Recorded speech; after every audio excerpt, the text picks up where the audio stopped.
Hello viewers, నేను Rohan. Welcome to social post. చాలా సందర్భాల్లో బెయిల్ అనే వర్డ్ చాలా కామన్గా వింటూ ఉంటాం. బేసిక్గా మనం సినిమాల్లో వింటూ ఉంటాం. రీసెంట్గా బండి భగీరథ్ కేసులో కూడా అతనికి టెంపరీ బెయిల్ అని విన్నాం. సో అలాంటి సందర్భాల్లో బెయిల్ అంటే ఏంటి, ఇది ఎవరికి వర్తిస్తుంది అనే విషయాన్ని మనం ఈరోజు డీటెయిల్గా తెలుసుకునే ప్రయత్నం చేద్దాం. మనతో పాటు హైకోర్టు అడ్వకేట్ మహేష్ గారు ఉన్నారు, ఆయనతో మాట్లాడదాం. నమస్తే అండి. నమస్తే. సో చాలా సందర్భాల్లో బెయిల్ అనే వర్డ్ని చాలా కామన్గా వింటూ ఉంటారు జనాలు.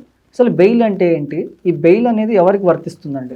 జనరల్గా బెయిల్ అన్న మీనింగ్ మనకి ఆ స్టెప్ ఎప్పుడు వస్తుంది అంటే, మన మీద ఎవరన్నా ఒక వ్యక్తి కంప్లైంట్ ఇచ్చి ఆ కంప్లైంట్ కేసుగా రిజిస్టర్ అయిన తర్వాత ఆ కేసులో మనల్ని అరెస్ట్ చెయ్యాలా చెయ్యక్కర్లేదా అనేది డిసైడ్ అవుతుంది.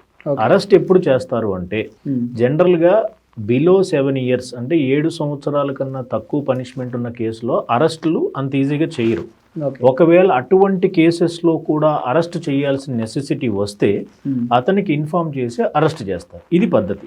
అసలు బెయిల్ ఎప్పుడు తీసుకుంటారు అంటే, ఎవరన్నా ఒక వ్యక్తిని అరెస్ట్ చేస్తే పోలీసులు ఫస్ట్ చేసేది ఏంటి, అతన్ని తీసుకుని పోలీస్ లాకప్లో పెట్టుకుని విత్ ఇన్ 24 hours అతన్ని జ్యుడిషియల్ మ్యాజిస్ట్రేట్ దగ్గర ప్రొడ్యూస్ చేయాలి. ఇది మ్యాండేట్.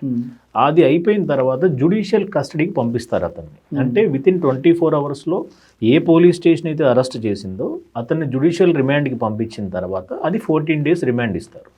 ఈ రిమాండ్లో ఉండగా అతను పెట్టుకునే అప్లికేషన్ని బెయిల్ అంటారు. అంటే తాత్కాలికంగా నన్ను ఈ కేసులో రిలీజ్ చేయండి. అంటే కోర్టు ఏం చేస్తుంది, అసలు ఆ అఫెన్స్ అతను చేశాడా లేదా అని ఎగ్జామిన్ చేయమంటారు.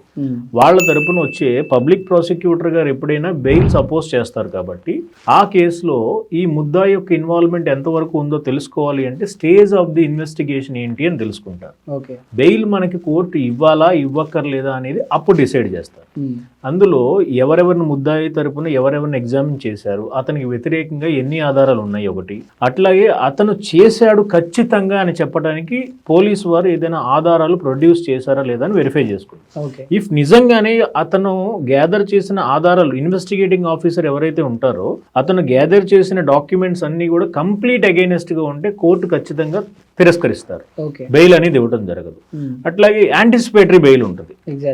అరెస్ట్ చేయని సందర్భంలో నేను అసలు ఆ కేసులో నాకు ఎటువంటి సంబంధం లేదు, నన్ను కావాలని కుట్రపూర్వకంగా నన్ను ఇందులో ఇరికించారు ఈ కేసులో అని మనకు అనిపిస్తే మనం యాంటిసిపేటరీ బెయిల్ మూవ్ చేయొచ్చు.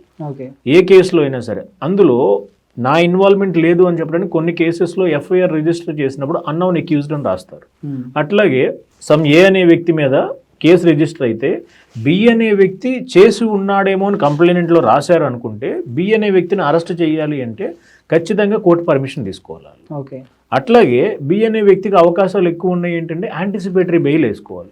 అది కూడా సేమ్ జ్యుడిషియల్ కోర్టులో ఫైల్ చేసుకోవడం, యాంటిసిపేటరీ బెయిల్ వస్తే ఓకే.